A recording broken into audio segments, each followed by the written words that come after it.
Hello student, आज हामी प्रपोजिसनको second लेक्चरमा छौँ र हामीले हिजो यो क्लास वर्कसम्म एक्सक्लुसिभ अर पढिसकेपछि यो वानको गरेको थियौँ, बाँकी दुईवटा तपाईँहरूलाई मैले गरेर दिएको थिएँ। आज चाहिँ हामी लजिकल इक्विभ्यालेन्स सुरु गर्छौँ। जस्तै लजिकल इक्विभ्यालेन्स सुरु गर्नुभन्दा पहिला तपाईँले प्रोग्रामिङ सी पढ्दाखेरि के पढ्नु भएको छ भने, यदि कुनै पनि सिन्ट्याक्सको चाहिँ स्ट्रक्चर चाहिँ डिफ्रेन्ट छ तर त्यसको मिनिङ एउटै छ भनेर हामीले डिक्लेयर गऱ्यौँ भने त्यो भनेको हाम्रो इक्विभ्यालेन्ट हुन्छ भने जस्तै यहाँ पनि मसँग दुईवटा कम्पाउन्ड प्रपोजिसन, यो एउटा पी भन्ने चाहिँ धेरैवटा चाहिँ प्रपोजिसन मिलेर बनेको कम्पाउन्ड प्रपोजिसन हुन सक्ला र यो क्यू पनि धेरैवटा प्रपोजिसन मिलेर बनेको कम्पाउन्ड प्रपोजिसन हुन सक्ला। यो दुईवटा इक्विभ्यालेन्ट हुनको लागि यसले दिने मिनिङ र यसले दिने मिनिङ हामीले भन्दाखेरि के भन्छ भने, यदि सिन्ट्याटिकली डिफ्रेन्ट तर सिमेन्टिकल्ली सेम, सिमेन्टिक भनेको मिनिङ हो, हेर्दाखेरि चाहिँ डिफ्रेन्ट देखिने सिन्ट्याटिकल्ली तर यसको मिनिङ चाहिँ सेम आउँछ भने हामीले त्यसलाई के भन्छौँ, लजिकल इक्विभ्यालेन्ट भन्छौँ। So this is the representation of logical equivalent. अब एउटा इक्जाम्पल हेरौँ, जस्तै पी एन्ड क्यूलाई प्यारेन्थेसिसभित्र राखेर नेगेसन गर्दा र नेगेसन पी र नेगेसन क्यू गर्दाखेरि एउटै रिजल्ट आउनु पर्यो, तब मात्र हामी लजिकल इक्विभ्यालेन्स भन्छौँ। त्यो कतिखेर हुन्छ भने यदि यसले दिने ट्रुथ भ्यालुज र यसले दिने ट्रुथ भ्यालुज सिमिलर भयो भने हामीले यो क्यापिटल पी जुन कम्पाउन्ड प्रपोजिसन छ र यो क्यू कम्पाउन्ड प्रपोजिसन, यसलाई कतिखेर इक्विभ्यालेन्ट भन्छौँ भने यसले दिने ट्रुथ भ्यालुज र यसले दिने ट्रुथ भ्यालुज चाहिँ यदि सिमिलर आउँछ भने त्यति बेला हामीले के भन्छौँ, यसलाई लजिकल इक्विभ्यालेन्स भन्छौँ अथवा लजिकल इक्विभ्यालेन्ट भन्छौँ। जस्तै इक्जाम्पल, यो इक्जाम्पल प्रुफ गरेर हेरौँ। मसँग पी छ, अब यो कम्बिनेसन सबैलाई थाहा छँदैछ, ट्रु ट्रु फल्स फल्स, त्यसपछि यहाँ ट्रु फल्स ट्रु फल्स। अब नट पी भनेको जस्ट अपोजिट बनाउनु पऱ्यो, फल्स फल्स ट्रु ट्रु। त्यसपछि नट क्यू भनेको के बनाउनु पऱ्यो, फल्स ट्रु फल्स ट्रु। अब पी एन्ड क्यू भनेको यो दुईवटालाई हेरेर बनाउने हो। पी एन्ड क्यू भनेको यदि दुईटै ट्रु छ भने ट्रु, अदरवाइज के हुन्छ, रिजल्ट फल्स हुन्छ। यहाँ दुईटै ट्रु छ, अरूमा चाहिँ दुईटै ट्रु छैन, त्यही भएर फल्स भयो। अब यसको निगेसन गर्नु पऱ्यो, ट्रु भयो फल्स बनाउनु पऱ्यो, फल्स भयो ट्रु बनाउनु पऱ्यो, फल्स भयो ट्रु बनाउनु पऱ्यो, फल्स भयो ट्रु बनाउनु पऱ्यो। अब नट पी र नट क्यू छ, यसलाई मैले अरिङ गर्ने, अरिङमा एटलिस्ट एउटा ट्रु आउने बित्तिकै रिजल्ट के हुन्छ, ट्रु हुन्छ भने चाहिँ दुईटै फल्स छ, फल्स भयो। यसमा हेर्ने यो फल्स छ यो ट्रु छ, रिजल्ट ट्रु भयो। यसमा यो ट्रु छ यो ट्रु छ यो फल्स छ, रिजल्ट के भयो, ट्रु भयो। दुईटै ट्रु भएपछि झन् अभियसली रिजल्ट ट्रु भयो भने चाहिँ यो दुईवटा भ्यालुहरूलाई हेर्दाखेरि यो दुईवटा भ्यालुमा यसको ट्रुथ भ्यालुज र यसको ट्रुथ भ्यालुज सेम आयो कि आएन, आयो भनेपछि यो दुईवटालाई हामीले के भन्छौँ त, लजिकल इक्विभ्यालेन्ट भनेर भन्छौँ। सो लजिकल इक्विभ्यालेन्टको कुरा सकियो। अब नेक्स्ट अर्को हामीसँग छ लजिकल अपरेटर, जसलाई हामीले कन्डिसनल स्टेटमेन्ट भन्छौँ। हामीले चाहिँ नेपालीमा पढ्दाखेरि जब र तब भनेर बनाउँथ्यौँ नि, जब पानी पर्छ तब बाटो हिलो हुन्छ भनेर, हो त्यस्तै यहाँ पनि इफ कन्डिसन हो क्या, यहाँ पनि हामीले पढ्ने इफ र देन कन्डिसन। यदि यस्तो भयो भने यस्तो हुन्थ्यो, र यदि हामीसँग दुईवटा पी र क्यू चाहिँ दुईवटा प्रपोजिसन छ, स्टेटमेन्ट छ भने कम्पाउन्ड प्रपोजिसन रिप्रेजेन्ट गर्दाखेरि इफ पी देन क्यू भन्छौँ र यसको नोटेसन भनेको पी एरोहेड क्यू। यसलाई हामीले पढ्दाखेरि पी इम्प्लाइज क्यू भनेर पढ्छौँ हामीले। र the conditional P implies Q is false only when first part P is true. अब यो ट्रु टेबल हो, यसमा चाहिँ यदि फर्स्ट पार्ट ट्रु छ र सेकेन्ड पार्ट फल्स छ भने रिजल्ट सधैँ फल्स। र यसमा हामीले यो पीलाई हाइपोथेसिस भन्छौँ, एन्टिसिडेन्ट भन्छौँ अथवा प्रेमिसेस भन्छौँ भने क्यू भनेको चाहिँ के हो त भन्दा कन्क्लुजन र कन्सिक्वेन्स हो। र यदि हामीले हाइपोथेसिस ट्रु मानेर त्यसको कन्क्लुजन पनि ट्रु बनाउँछौँ भने रिजल्ट सधैँ ट्रु हुन्छ। तर हाइपोथेसिस ट्रु मानेर रिजल्ट फल्स देखायो भने, मानेको चिज नै ट्रु छ, हाइपोथेसिस चाहिँ ट्रु छ तर हामीले रिजल्ट फल्स देखायौँ भने त्यो रिजल्ट चाहिँ के हुन्छ, फल्स हुन्छ। अनि हाइपोथेसिस फल्स पार्नु भयो तर पनि रिजल्ट ट्रु देखाउनु भयो भने ट्रु, दुइटै फल्स देखाउनु भयो भने, हाइपोथेसिस नै फल्स छ भनेर मानेर रिजल्ट कन्क्लुजन नै फल्स देखाउनु भयो भने रिजल्ट ट्रु हुन्छ। जस्तै इक्जाम्पलमा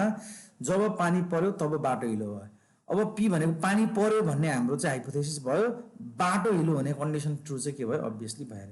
अब यो ट्रुको कन्डिसन पहिला एनालाइसिस गरौँ। जस्तै यहाँ अर्को चाहिँ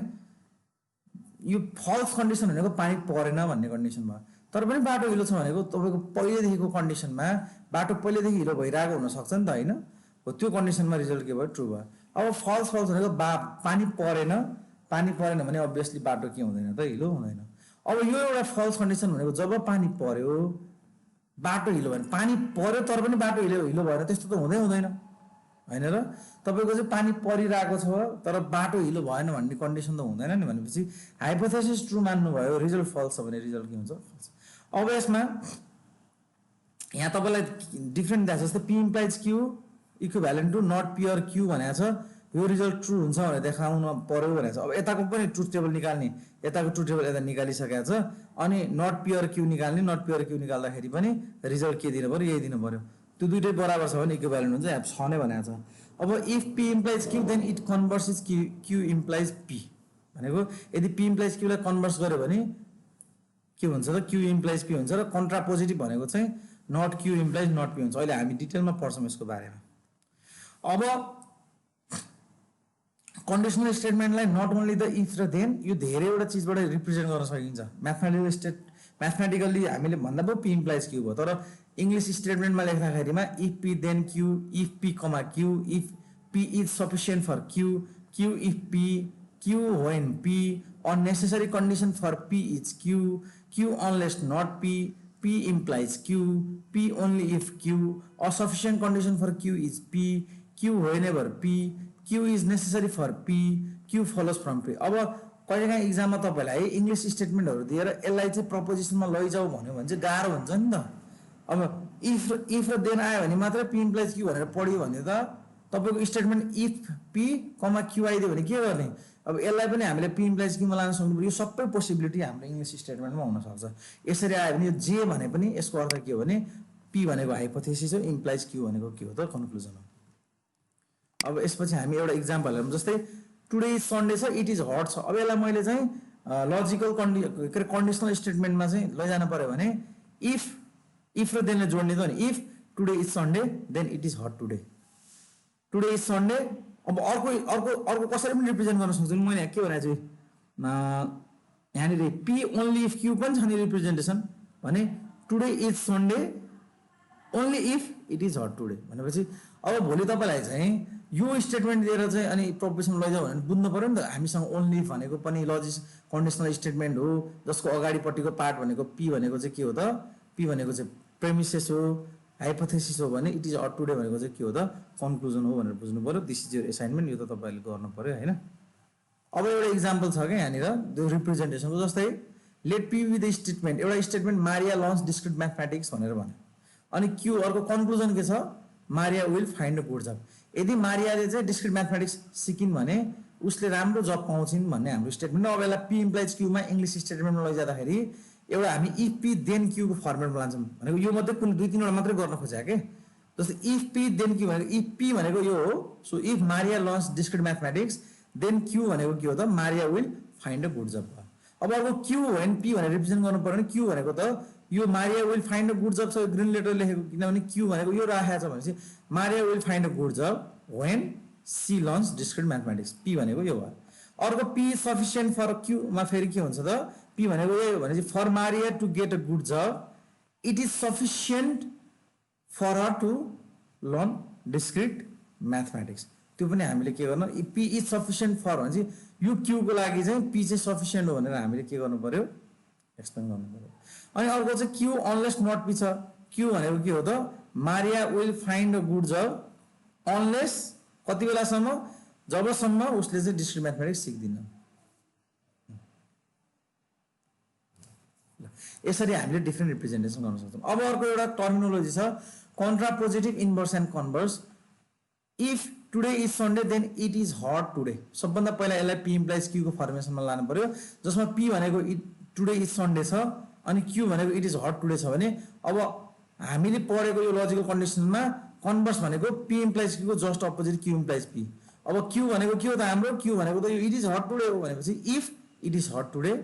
देन पी लेख्नु पर्यो भनेपछि पी भनेको के हो टुडे इज सन्डे हो भनेपछि देन टुडे इज सन्डे अनि अर्को इन्भर्समा फेरि यो रिप्रेजेन्टेसनहरू चाहिँ याद हुनु पर्यो कि not P implies not q हुन्छ नट पी भनेको if today is not Sunday then it is not q भनेको के छ हट टुडे भनेपछि if today is not Sunday then it is not hot today अब कन्ट्रापोजिटिभ भनेको not Q implies not if it is not hot today then it is today is not Sunday यसरी चाहिँ represent गरिन्छ अब यो truth table त मैले बनाउनु सिकाइसकेँ यो तपाईँले बनाउनु पऱ्यो अब अर्को एउटा इक्जाम्पल छ जस्तै the home team wins whenever it is raining. अब यसमा कन्ट्रापोजिटिभ कन्भर्स र इन्भर्स पत्ता लगाउनु पर्यो भनेको छ। अब हेर त home team wins whenever it is raining भने चाहिँ नेपाली टिम रहेछ क्या, होइन? घरेलु जब पानी पर्छ अनि त्यसमा जितिहाल्ने हाम्रो नेपाली फुटबल टिमले के गर्छ, पानी परेपछि जसरी जित्छ नि। अब यो पहिला के फर्मेटमा छ थाहा पाउनु पर्यो। त्यो भनेको चाहिँ हो यहाँनिर क्यु व्हेनेभर पी भन्ने फर्मेटमा छ भनेपछि यो अगाडिको भनेको क्यु रहेछ, यो पछाडिको भनेको पी रहेछ। यसलाई पहिला चाहिँ ओरिजिनल फर्मेटमा पी इम्प्लाइज क्युमा लाने। होम टिम विन्स भनेको क्यु छ, इट इज रेनिङ भनेको पी छ भनेपछि अब यसलाई ओरिजिनल स्टेटमेन्टमा लगायो भने त इफ यो लास्टको चाहिँ पी हो नि त, भने it is raining if P then q हो नि त हाम्रो मेन त। किनभने हाम्रो मेन स्टेटमेन्ट भनेको त यो पी हो अनि क्यु हो भनेपछि इफ पी देन क्यु लाउनु पर्यो भने चाहिँ व्हेनेभर इट इज रेनिङ भनेको ठाउँमा यहाँ चाहिँ if it is raining p भनेको इट इज रेनिङ भयो, then the home team wins भनेको होम टिम्स भनेको के हो त, यहाँ यो अनुसार क्यु भयो भनेपछि इफ पी देन क्युमा if it is raining then the home team wins. अब यसलाई कन्ट्रापोजिटिभ कन्भर्स इन्भर्समा लान त सजिलो भइहाल्यो, किनभने इट इज रेनिङ भनेको पी भइहाल्यो, होम टिम विन्स भनेको क्यु भइहाल्यो। अब यही अनुसार कन्ट्रापोजिटिभ भनेको if it is not rain के अरे क्यु नट क्यु छ, if the home teams doesn't win then it is not raining. अब क्यु इम्प्लाइज पी भयो भने if the home team wins then it is raining. अब not P implies not Q भयो भने if it is not raining then the home team doesn't wins भनेर लेख्नु पर्यो। So यो चिजहरू हाम्रो कन्डिसनल स्टेटमेन्टमा भयो। अब हामी बाई कन्डिसनल र प्रेसिडेन्सको कुराहरू र अनि त्यसपछि प्रोपोर्सनल इक्विभ्यालेन्स टोटल चाहिँ कन्ट्रा यति पढिसकेपछि हाम्रो सकिन्छ। यो चाहिँ म तपाईँलाई थर्ड लेक्चरमा एक्सप्लेन गर्छु है त।